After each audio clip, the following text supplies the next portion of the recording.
She left London with the best Grand Slam result of her career, the $300,000 prize that comes with a round of 16 finish, and the flight home to a country that had been waiting for her before she was ever a headline.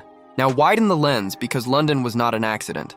It was the crest of a wave, and the wave has been building all year. In January, she headlined the inaugural Philippine Women's Open at Rizal Memorial Tennis Center, the first WTA tournament ever hosted on Philippine soil. In February and March, she went to Dubai and reached the quarterfinals of the Dubai Duty-Free Tennis Championships, and every single one of her matches sold out. Not the phrase, the actual thing. Every match sold out. When she played Coco Gauff in the same tournament, Gauff, a Grand Slam champion and American star, said afterward that she had played the tournament for many years, and to see the stadium full meant a lot. She was not talking about her own draw, she was talking about Eala's.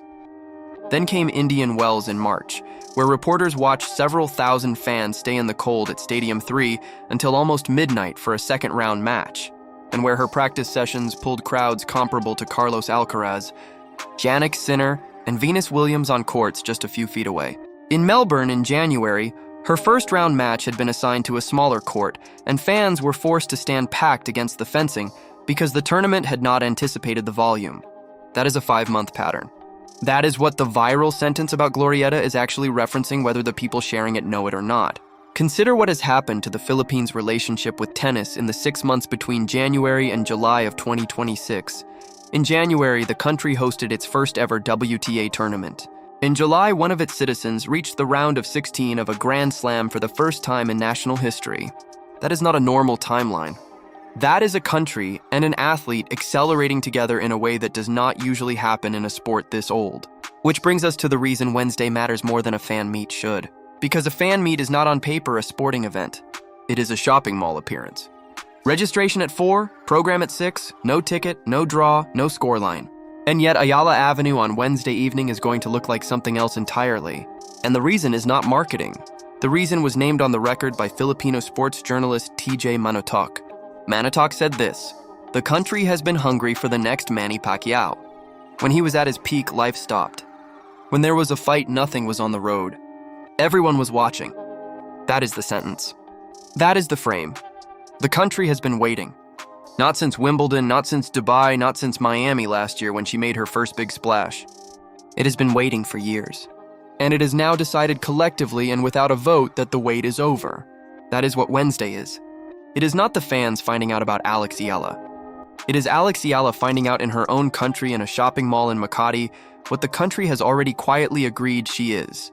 The peer chorus around her has been saying versions of this for months. Djokovic called the crowds a good problem. Andy Roddick on his podcast Serve said this is the type of story you cheer for because it is great for tennis. A BNP Paribas Open executive named Felipe Dor told Front Office Sports they love every minute of it, benefit from it, and promote it. Coco Gauff spoke about full stadiums.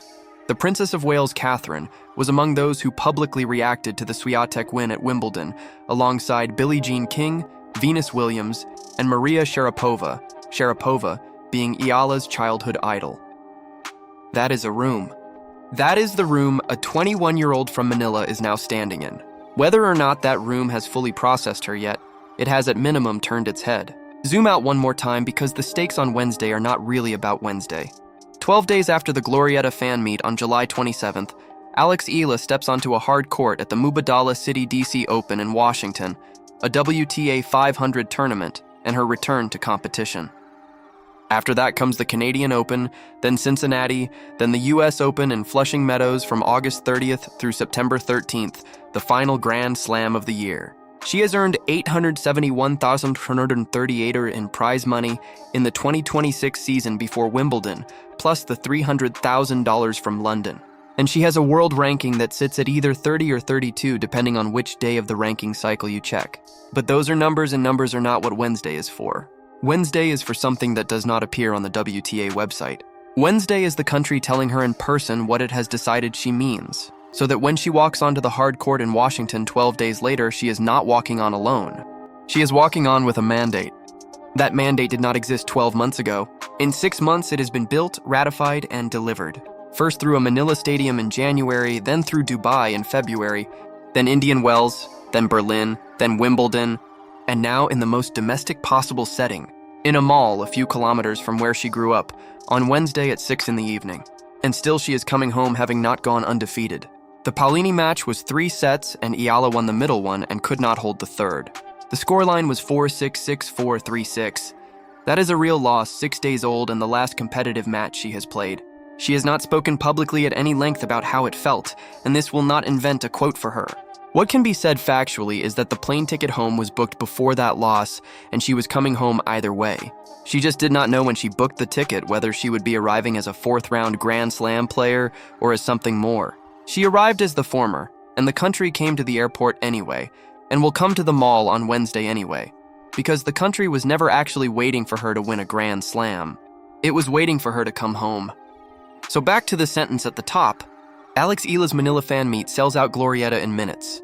It is not strictly speaking true. Nothing is being sold. There is no clock ticking down on a Ticketmaster page.